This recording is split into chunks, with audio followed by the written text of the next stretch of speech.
ദമ്പതിമാർക്കിടയിൽ പല പല കാരണങ്ങൾ കൊണ്ട് മൂഡ് ഓഫുകൾ സംഭവിക്കാറുണ്ട്. കിടക്കുന്നതിന് മുമ്പ് എല്ലാ പ്രശ്നങ്ങളും തീർന്നിട്ട് വളരെ ഹാപ്പി ആയിട്ട് കിടന്നുറങ്ങുക എന്നുള്ളതും വളരെ ഇമ്പോർട്ടൻ്റ് ആയിട്ടുള്ള ഒരു കാര്യമാണ്.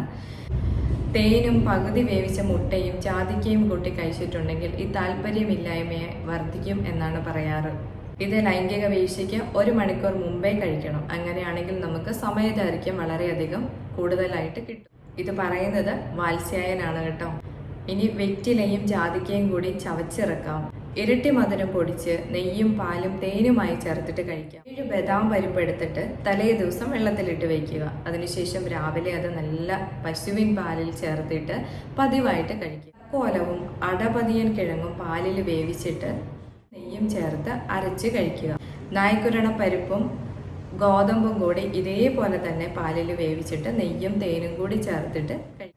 നായ്ക്കുരണപ്പരിപ്പ് കഴിക്കുമ്പോൾ ശ്രദ്ധിക്കേണ്ട ഒരു കാര്യം, ഒന്ന് പ്രസവിച്ച പശുവിൻ്റെ പാല് വേണം ആനുപാതികമായിട്ട് കഴിക്കാൻ. തക്കാളി, വാഴച്ചുണ്ട് ഇതൊക്കെ ലൈംഗിക ശേഷി വർദ്ധിപ്പിക്കുന്ന ഒന്ന് തന്നെയാണ്. ഇത് തോരൻ വെച്ചിട്ട് നമുക്ക് 180 ഗ്രാം വീതം പതിവായിട്ട് ലൈംഗിക ബലക്ഷയം, അതേപോലെ ശീഘ്രസ്ഖലനം ഇതിനൊക്കെ നല്ല മാറ്റം വരും.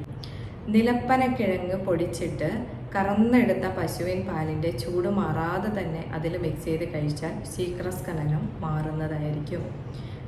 ജാതിക്ക അരച്ചിട്ട് വെളിച്ചെണ്ണ നമുക്ക് ലിംഗത്തിൽ അപ്ലൈ ചെയ്ത് കൊടുക്കാം.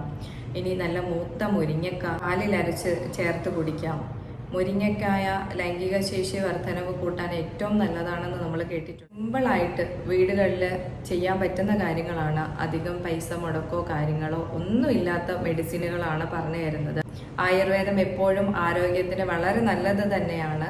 നമ്മൾ കഴിക്കുമ്പോൾ ഇപ്പോൾ അശ്വഗന്ധ ഉപയോഗിക്കുന്ന സമയത്ത് അശ്വഗന്ധ നന്നായിട്ട് അത് പാലിൽ തന്നെ പുഴുങ്ങിയെടുത്തതിന് ശേഷം ഉപയോഗിക്കുക. നല്ല രീതിയിൽ എല്ലാ മെഡിസിനും ഉപയോഗിച്ചിട്ടുണ്ടെങ്കിൽ നമുക്ക് കിട്ടുന്ന റിസൾട്ടും അത്ര നല്ലത് തന്നെയായിരിക്കാം.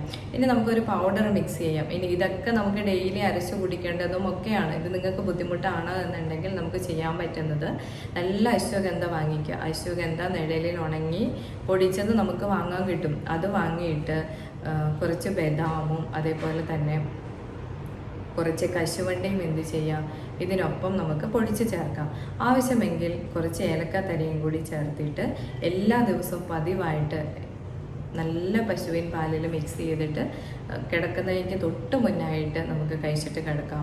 ഇത് വളരെയധികം പ്രയോജനം ചെയ്യുന്ന ഒന്ന് തന്നെയാണ്. അപ്പോൾ എപ്പോഴും ഓർത്തിരിക്കുക, ഇങ്ങനെയുള്ള കാര്യങ്ങളൊക്കെ നമ്മുടെ ദൈനംദിന ജീവിതത്തിൽ ആവശ്യം തന്നെയാണ്.